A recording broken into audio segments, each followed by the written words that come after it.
Good morning, everybody. Bonjour tout le monde. Thanks for joining us at Games and Gutenberg for Chapter 2 of The Mysterious Affair at Styles, written by Agatha Christie. We'll be reading the version on Project Gutenberg, as always. You can find it online for free at gutenberg.org. The link is also in the description below. Chapter 2 The 16th and 17th of July. I had arrived at Styles on the 5th of July. I come now to the events of the 16th and 17th of that month. For the convenience of the reader, I will recapitulate the incidents of those days in as exact a manner as possible. They were elicited subsequently at the trial by a process of long and tedious cross-examinations. I received a letter from Evelyn Howard a couple of days after her departure, telling me she was working as a nurse at the big hospital in Midlingham, a manufacturing town some 15 miles away, and begging me to let her know if Mrs. Inglethorpe should show any wish to be reconciled. The only fly in the ointment of my peaceful days was Mrs. Cavendish's extraordinary and, for my part, unaccountable preference for the society of Dr. Bauerstein. What she saw in the man I cannot imagine, but she was always asking him up to the house, and often went off for long expeditions with him. I must confess that I was quite unable to see his attraction. The 16th of July fell on a Monday. It was a day of turmoil. The famous bazaar had taken place on Saturday, and an entertainment, in connection with the same charity, at which Mrs. Inglethorpe was to recite a war poem, was to be held that night. We were all busy during the morning arranging and decorating the hall in the village where it was to take place. We had a late luncheon, and spent the afternoon resting in the garden. I noticed that John's manner was somewhat unusual. He seemed very excited and restless. After tea, Mrs. Inglethorpe went to lie down to rest before her efforts in the evening, and I challenged Mary Cavendish to a single at tennis. About 6:45, Mrs. Inglethorpe called us that we should be late as supper was early that night. We had rather a scramble to get ready in time, and before the meal was over, the motor was waiting at the door. The entertainment was a great success, Mrs. Inglethorpe's recitation receiving tremendous applause. There were also some tableaux in which Cynthia took part. She did not return with us, having been asked to a supper party, and to remain the night with some friends who had been acting with her in the tableau. The following morning, Mrs. Inglethorpe stayed in bed to breakfast, as she was rather overtired.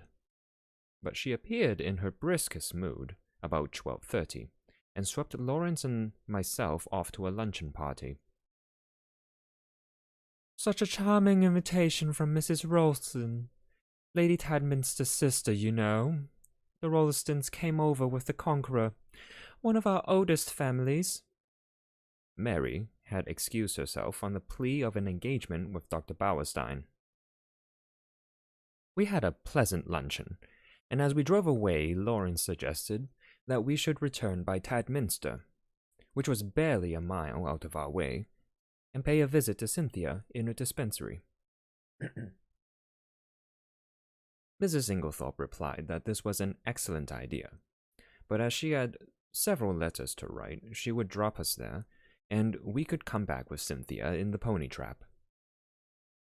We were detained under suspicion by the hospital porter, until Cynthia appeared to vouch for us, looking very cool and sweet in her long white overall. She took us up to her sanctum, and introduced us to her fellow dispenser, a rather awe-inspiring individual, whom Cynthia cheerily addressed as Nibs.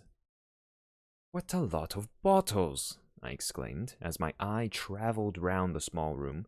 "Do you really know what's in them all?" "Say something original," groaned Cynthia. "Every single person who comes up here says that. We are really thinking of bestowing a prize on the first individual who does not say, "What a lot of bottles." And I know the next thing you're going to say is, "How many people have you poisoned?" I pleaded guilty with a laugh. If you people only knew how fatally easy it is to poison someone by mistake, you wouldn't joke about it. Come on, let's have tea. We've got all sorts of secret stores in that cupboard. No, Lawrence, that's the poison cupboard. The big cupboard. That's right. We had a very cheery tea, and assisted Cynthia to wash up afterwards. We had just put away the last teaspoon when a knock came at the door. The countenances of Cynthia and Nibs were suddenly petrified into a stern and forbidding expression. "Come in," said Cynthia in a sharp professional tone. A young and rather scared-looking nurse appeared with a bottle which she proffered to Nibs, who waved her towards Cynthia with the somewhat enigmatic remark, "I'm not really here today." Cynthia took the bottle and examined it with the severity of a judge. "This should have been sent up this morning." "Sister's very sorry. She forgot." "Sister should read the rules outside the door." I gathered from the little nurse's expression that there was not the least likelihood of her having the hardihood to retail this message to the dreaded sister. "So now it can't be done until tomorrow," finished Cynthia. "Don't you think you could possibly let us have it tonight?" "Well," said Cynthia graciously, "we are very busy, but if we have time, it shall be done." The little nurse withdrew, and Cynthia promptly took a jar from the shelf, refilled the bottle, and placed it on the table outside the door. I laughed. "Discipline must be maintained." "Exactly. Come out on our little balcony. You can see all the outside wards there." I followed Cynthia and her friend, and they pointed out the different wards to me. Lawrence remained behind, but after a few moments, Cynthia called to him over her shoulder to come and join us. Then she looked at her watch. "Nothing more to do, Nibs?" "No." "All right, then we can lock up and go." I had seen Lawrence in quite a different light that afternoon. Compared to John, he was an astoundingly difficult person to get to know. He was the opposite of his brother in almost every respect, being unusually shy and reserved. Yet he had a certain charm of manner, and I fancied that, if one really knew him well, one could have had a deep affection for him. I had always fancied that his manner to Cynthia was rather constrained, and that she, on her side, was inclined to be shy of him. But they were both gay enough this afternoon, and chatted together like a couple of children. As we drove through the village, I remembered that I wanted some stamps, so accordingly we pulled up at the post office. As I came out again, I cannoned into a little man who was just entering. I drew aside and apologized, when suddenly, with a loud exclamation, he clasped me in his arms and kissed me warmly. "Mon ami Hastings!" he cried. "It is indeed mon ami Hastings!" "Poirot!" I exclaimed. I turned to the pony trap. "This is a very pleasant meeting for me, Miss Cynthia. This is my old friend, Monsieur Poirot, whom I have not seen for years." "Oh, we know Monsieur Poirot," said Cynthia gaily. "I had no idea he was a friend of yours." "Yes, indeed," said Poirot seriously. "I know Mademoiselle Cynthia. It is by the charity of that good Mrs. Inglethorpe that I'm here." Then, as I looked at him inquiringly, "Yes, my friend. She had kindly extended hospitality to 7 of my country people who, alas, are refugees from their native land. We Belgians will always remember her with gratitude." Poirot was an extraordinary-looking little man. He was hardly more than 5 feet 4 inches, but carried himself with great dignity. His head was exactly the shape of an egg, and he always perched it a little on one side. His moustache was very stiff and military. The neatness of his attire was almost incredible. I believe a speck of dust would have caused him more pain than a bullet wound. Yet this quaint, dandified little man, who, I was sorry to see, now limped badly, had been in his time one of the most celebrated members of the Belgian police. As a detective, his flair had been extraordinary, and he had achieved triumphs by unraveling some of the most baffling cases of the day. He pointed out to me the little house inhabited by him and his fellow Belgians, and I promised to go and see him at an early date. Then he raised his hat with a flourish to Cynthia, and we drove away. "He's a dear little man," said Cynthia. "I'd no idea you knew him." "You've been entertaining a celebrity unawares," I replied. And, for the rest of the way home, I recited to them the various exploits and triumphs of Hercule Poirot. We arrived back in a very cheerful mood, and as we entered the hall, Mrs. Inglethorpe came out of her boudoir. She looked flushed and upset. "Oh, it's you," she said. "Is there anything the matter, Aunt Emily?" asked Cynthia. "Certainly not," said Mrs. Inglethorpe sharply. "What should there be?" Then, catching sight of Dorcas, the parlour-maid, going into the dining-room, she called to her to bring some stamps into the boudoir. "Yes, ma'am."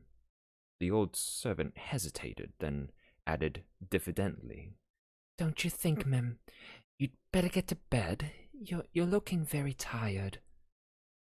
"Perhaps you're right, Dorcas. Yes. No, not now. I've some letters I must finish by post time. Have you lighted the fire in my room as I told you?" "Yes, ma'am." "Then I'll go to bed directly after supper." She went into the boudoir again, and Cynthia stared after her. "Goodness gracious, I wonder what's up," she said to Lawrence.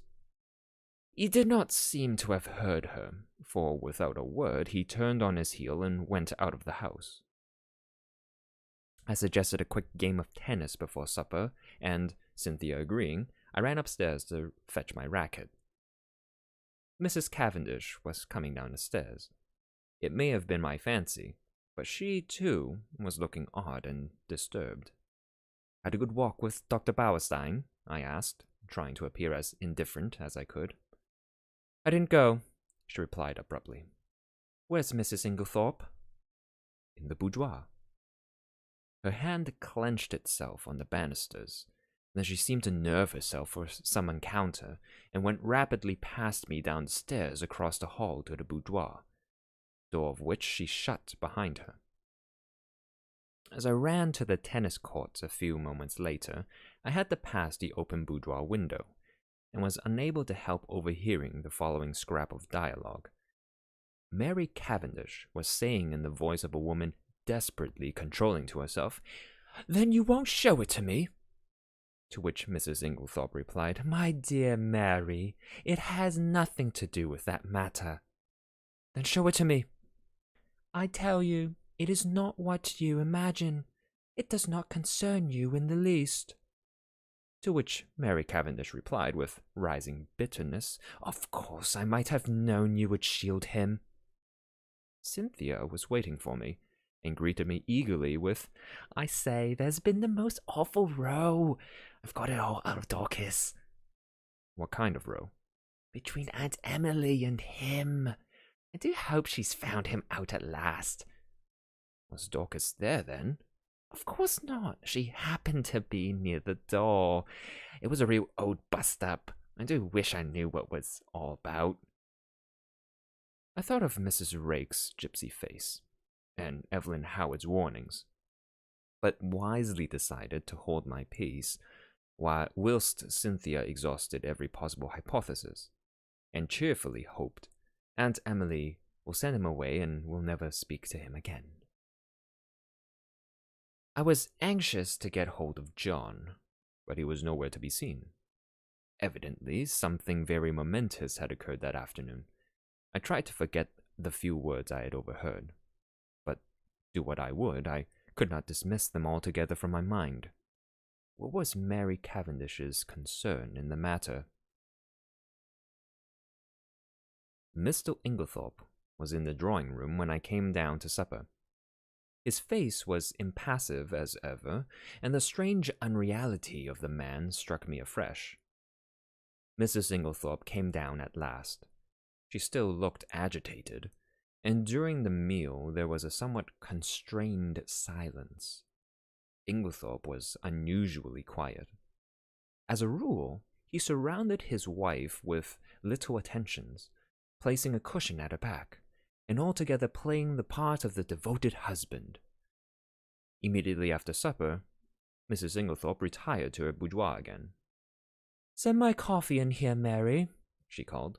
"I've just 5 minutes to catch the post." Cynthia and I went and sat by the open window in the drawing-room. Mary Cavendish brought our coffee to us. She seemed excited. "Do you young people want lights, or do you enjoy the twilight?" she asked. "Will you take Mrs. Inglethorpe her coffee, Cynthia? I will pour it out." "Do not trouble, Mary," said Inglethorpe. "I will take it to Emily." He poured it out, and went out of the room carrying it carefully. Lawrence followed him, and Mrs. Cavendish sat down by us. We three sat for some time in silence.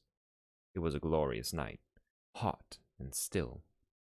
Mrs. Cavendish fanned herself gently with a palm leaf.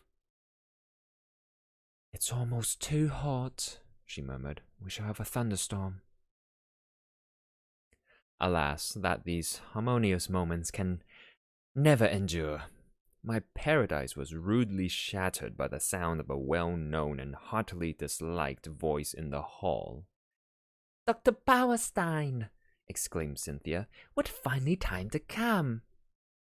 I glanced jealously at Mary Cavendish, but she seemed quite undisturbed. The delicate pallor of her cheeks did not vary. In a few moments, Alfred Inglethorpe had ushered the doctor in, the latter laughing and protesting that he was in no fit state for a drawing-room. In truth, he presented a sorry spectacle, being literally plastered with mud. "What have you been doing, Doctor?" cried Mrs. Cavendish. "I must make my apologies," said the doctor. "I did not really mean to come in, but Mr. Inglethorpe insisted." "Well, Bauerstein, you're in for a plight," said John, strolling in from the hall. "Have some coffee, and tell us what you've been up to." "Thank you, I will."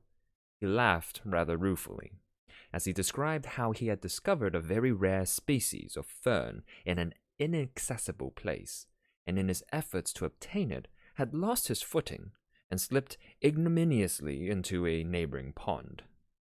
"The sun soon dried me off," he added, "but I'm afraid my appearance is very disreputable." At this juncture, Mrs. Inglethorpe called to Cynthia from the hall, and the girl ran out. "Just carry up my dispatch case, will you, dear? I'm going to bed."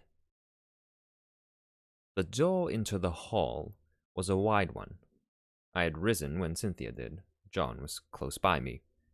There were therefore 3 witnesses who could swear that Mrs. Inglethorpe was carrying her coffee as yet untasted in her hand.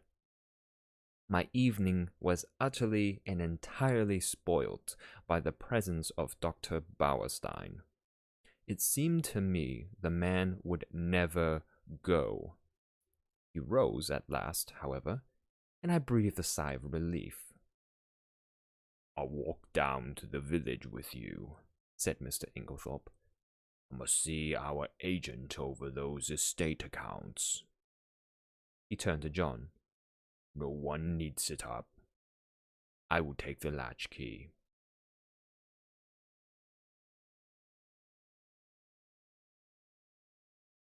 Thanks again for joining for Chapter 2 of The Mysterious Affair at Styles, written by Agatha Christie.